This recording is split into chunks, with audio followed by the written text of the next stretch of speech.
अस्सलाम वालेकुम। इफ्तिखार फ़ाखर अदब दोस्त कुतुब खाना से हाज़िर खिदमत हूँ। अदब दोस्त कुतुब खाना से आज आपको हज़ूर अकरम सल्लल्लाहु अलैहि वसल्लम की सीरत पर लिखी हुई है किताब मोहम्मद अरबी सल्लल्लाहु अलैहि वसल्लम जो कि इनायतुल्लाह सुबहानी साहब ने लिखी है, इसके बारे में आपको बताने लगा हूँ। ये असल में मिस्र में अरबी किताब की लिखे जाने वाला एक मजमूआ है और उसका ये नक्श सानी है।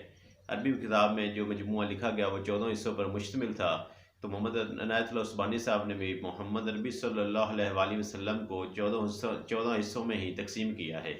मैं भी इसी किताब के 14 हिस्सों में वीडियो बनाऊंगा। हर हिस्से पे एक वीडियो बनाई जाएगी और मेरा अदब दोस्त कुतुब खाना जो चैनल बनाया था वो भी इसी तहरीक का हिस्सा है कि हज़ूर अकरम सल्लल्लाहु अलैहि वसल्लम की जो सीरत है वो आप अहबाब तक पहुँचाई जाए, क्योंकि हज़ूर अकरम सल्लल्लाहु अलैहि वसल्लम पर बेशुमार किताबें उर्दू में लिखी गई हैं, आपकी सीरत पर लिखी गई हैं। लेकिन इस किताब का ये ख़ासा है कि ये नहायत ही सादा और सादगी से और रवानगी के साथ लिखा गया है। हर चीज़ को क्लियर समझाया गया है और इसमें किसी किस्म की तफ़रक़ाबाज़ी की कोई बात नहीं है। आप इसको समझेंगे और पढ़ेंगे तो इंशाअल्लाह फ़ायदा होगा। और ये आप अगर किताब नहीं पढ़ सकते तो ये जो वीडियो है इसको ज़रूर देखें और दूसरे अहबाब तक भी पहुँचाएँ। इस किताब का अदब दोस्त कुतुब खाना में 5-6 नुस्खे मयस्सर हैं, आप यहाँ से भी लेकर इस किताब को पढ़ सकते हैं। तो आज हम इस वीडियो में सबसे पहला जो हिस्सा है उस पे बात करेंगे, होती है सहर पैदा।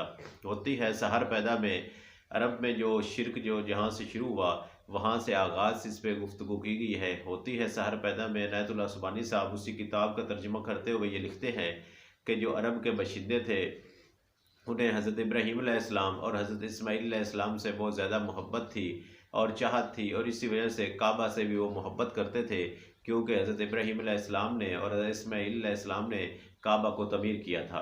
तो उनके चले जाने के बाद वो काबा से उसी तरह उल्फत करते थे और वो कहीं अगर रोज़गार के लिए जाते, कहीं सफ़र पर जाते, तो वो वहाँ से तबरकन जो है पत्थर अपने साथ लेकर जाते काबा से कि ये हमें फ़ायदा देंगे। और उनका ये अकीदा इस तरह पुख्ता हो गया था कि काबा के इर्द गिर्द जो भी जितने पत्थर थे उनको भी वो समझते थे कि ये हमारे लिए फ़ायदामंद साबित होते हैं। तो आहिस्ता आहिस्ता दिन गुज़रते गए, बल्कि सदियाँ गुज़र गई और उन्होंने ये जो है इस पे वो उनका ईमान हो गया कि ये जो पत्थर हैं ये हमें फ़ायदा देते हैं। और इस तरह आतिश फ़शां पहाड़ जब फटते थे तो वहाँ से वो समझते थे कि ये आसमान से तारे गिरते हैं और ये भी हमारे लिए फ़ायदामंद हैं। तो वो मक्का में जब सबसे पहले बुत दाखिल हुआ उसका नाम था हुब्बल, और उमरो बिन लोही ने ये बुत लेकर आया था। मक्का में सबसे पहला जो बुत आया वो उमरो बिन लोही लेकर आया।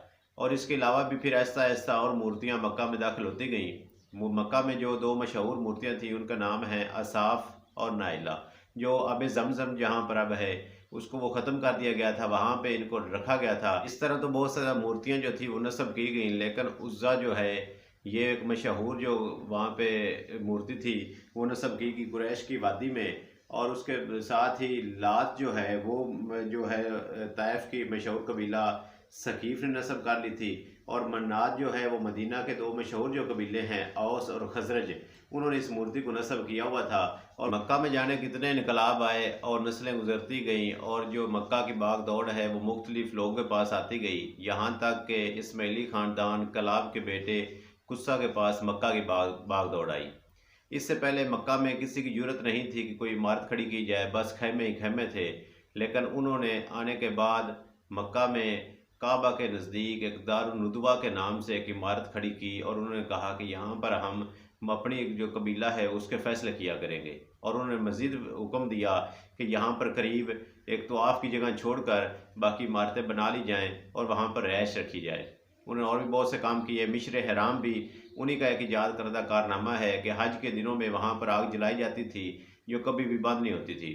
और उन्होंने कहा कि तवाफ़ के लिए, हज के लिए लोग मुख्तलिफ़ इलाकों से आते हैं, तो हमें चाहिए कि हम इनके लिए खाने पीने का इंतज़ाम करें। लिहाजा उन्होंने दो, एक स्काया और रिफादा के नाम से दो ओहदे बनाए। स्काया का ये काम था कि वो उनके पानी का इंतज़ाम करते हाजियों का, और रिफादा का ये काम था कि वो उनके खाने का ज़ियाफ़त का इंतज़ाम करते। इसलिए वो वहाँ पे अपनी कुछ रकम जो है उन्होंने मुख्तस की और वो इकट्ठी किया करते थे। एक उन्होंने और ओहदा बनाया हिजाबा के नाम से, जो काबा के अमूर को संभालता था और वो काबा के मुतल्लिक़ तमाम जो मामलात थे वो हिजाबा का जो ओहदा था उन्हीं के हाथों में थे। तो ये सकाया, रिफादा और हिजाबा, ये तीन ओहदे जो हैं जो जिसके गुस्सा ने ये उसने इब्तिदा की थी, ये अरब में बहुत ज़्यादा मकबूल हुए और सब यही चाहते थे कि ये ओहदे उनकी नस्ल तक पहुँचते चले। सब जब बूढ़े हो गए और उन्होंने सोचा कि अब ये जिम्मेदारी मुझसे नहीं होती, तो उन्होंने अपने बड़े बेटे अब्दुलदार को वो तमाम ओहदे सिकाया, रिफादा और हिजाबा अता किए और उन्होंने कहा कि अब ये आपकी ज़िम्मेदारी है, अब आप इनको लेकर चलें। लेकिन उनके सबसे छोटे बेटे अब्द मनाफ जो सबसे छोटे थे, उनकी लेकिन औलाद जो थी वो अब्दुलदार से ज़्यादा बड़ी हुई थी, फैली हुई थी। उन्होंने सोचा कि हम क्यों ना ये हिस्से हमें मिलने चाहिए और उन्होंने बाकायदा जंग की तैयारी की। लेकिन अब्दुलदार ने जंग नहीं की और उन्होंने दो जो है सकाया और रिफादा वो आले मनाफ को दे दिए और हिजाबा उन्होंने अपने पास रखा। तो आले मनाफ से जो मनाफ है उनके बेटे हैं हाशिम। तो इस तरह वो हाशिम तक पहुँचे और हाशिम ने सिकाया और रिफादा को खूब परवान चढ़ाया और उन्होंने हाजियों की खिदमत की और उन्होंने मुख्तलिफ़ जगह पर उन्होंने सैर व सियाहत की और उन्होंने तिजारत की। वो गर्मियों में शाम की तरफ और सर्दियों में यमन की तरफ तिजारत करते और उन्होंने हाजियों को मज़ीद सहूलतें दी। हाशिम उनका नाम हाशिम से है क्योंकि कहते एक दफ़ा पढ़ा तो उन्होंने जो रोटियां थी उनका चूरा किया और लोगों को खिलाई, तो हाशिम जो है चूरा से उनका ये नाम जो है वो मशहूर हुआ।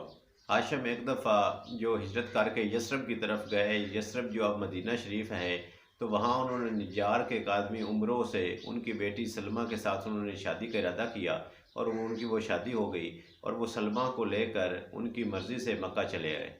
मक्का में आकर कुछ देर सलमा कुछ अर्सा वहाँ पर रही, लेकिन फिर वो वापस अपने यसरब मदीना चली गई। वहाँ पर उनका एक बेटा हुआ जिसका नाम था शीबा। तो इस तरह जो बड़ी हाशिम से ये हाशिम हैं वो कुछ अर्से के बाद फिर हिजरत करके जा रहे थे तिजारत के लिए, लेकिन उनका इंतकाल हो गया और वो जो सारे ओहदे थे सकाया रिफादा के वो उनके भाई छोटे जो भाई थे उनके पास चले गए जिनका नाम था मुतलब। तो शीबा जो था जिसके बाद हाशिम फौत हो गए थे वह अपनी वालदा के साथ यसरब में रह रहे थे। मुतलब ने सोचा क्यों ना मैं अपने भतीजों को वापस ले आऊँ, तो इस गरज से वो मदीना में गए जो कि यसरब जिसका नाम था। वहाँ पर जाके उन्होंने कहा कि इनके वालिद फौत हो गए हैं, तो ये हमारा चश्मो चिराग है, आप इन्हें हमें वापस करें और मैं इसको साथ ले जाना चाहता हूँ। तो वालदा के इसरार पर उन्होंने कहा कि मैं नहीं जाने दूंगी, लेकिन उसके जब उन्होंने बेटे से पूछा तो उसने कहा मैं जाना चाहता हूँ। तो वालदा ने कहा चलें आप चले जाएं। तो वो इस तरह जो शीबा था उसको मुतलब लेकर वापस आ रहे थे। इस वक्त मुतलब के पास थे सिकाया और इफादा के तमाम मामलात। तो जब वो वापस आए तो वो मक्का में जब इंटर हुए तो लोगों ने सोचा कि शायद ये मुतलब का कोई ग़ुलाम है जो इनके साथ पीछे घोड़े पे बैठा हुआ है, तो उन्होंने पुकारना शुरू कर दिया अब्दुल मुतलब, मतलब के ग़ुलाम। तो मुतलब ने बारहा कहा कि ये शीबा है ये और ये मेरा भतीजा है, ये मेरा ग़ुलाम नहीं है, लेकिन लोगों में ये मशहूर हो गया कि ये अब्दुल मुतलब है। तो इसी नाम से फिर अब्दुल मुतलब जो है वो पुकारा जाने लगा। शीबा अब्दुल मुतलब ये वही है जो हुज़ूर अकरम सल्लल्लाहु अलैहि वसल्लम के दादा हैं। तो अब्दुल मुतलब जो थे वो मुतलब के पास रहने लगे, लेकिन मुतलब की वफ़ात के बाद वो तमाम जो ज़िम्मेदारियाँ थी सिकाया और रिफादा की वो अब्दुल मुतलब के पास आईं और उन्होंने एहसन अंदाज से उनको निभाया और उन्होंने मज़ीद हाजियों की सहूलत के लिए पानी का बंदोबस्त करने का सोचा। उन्होंने सुन रखा था कि यहाँ पे एक जमजम था जहाँ से पानी मीठा होता था, लेकिन अब वो बंद हो गया है। तो अब जब वो दूर दराज से पानी ला रहे थे उनके लिए मुश्किलात थी, तो उन्होंने बारहा ये सोचा कि क्यों ना वो जमजम की खुदाई की जाए और वो जो शीरनी और मीठा पानी था उसी को निकाला जाए। हुआ कुछ यूँ था कि जो मुजाद जुरहमी था, जो जुरहम ख़ानदान का आखिरी जो बादशाह था, उन्होंने वो जो अब जमजम था उसको उन्होंने बंद कर दिया था और तमाम जो अपना वो ख़जाना था वो भी उसी में दबा दिया और बहुत कुछ दबाया। तो इस तरह वो जमजम का जो पानी था वो बंद हो चुका था। तो एक दफ़ा आवाज़ भी उन्होंने कानों में सुनी अब्दुल मुतलब ने कि आप जमजम की खुदाई करें।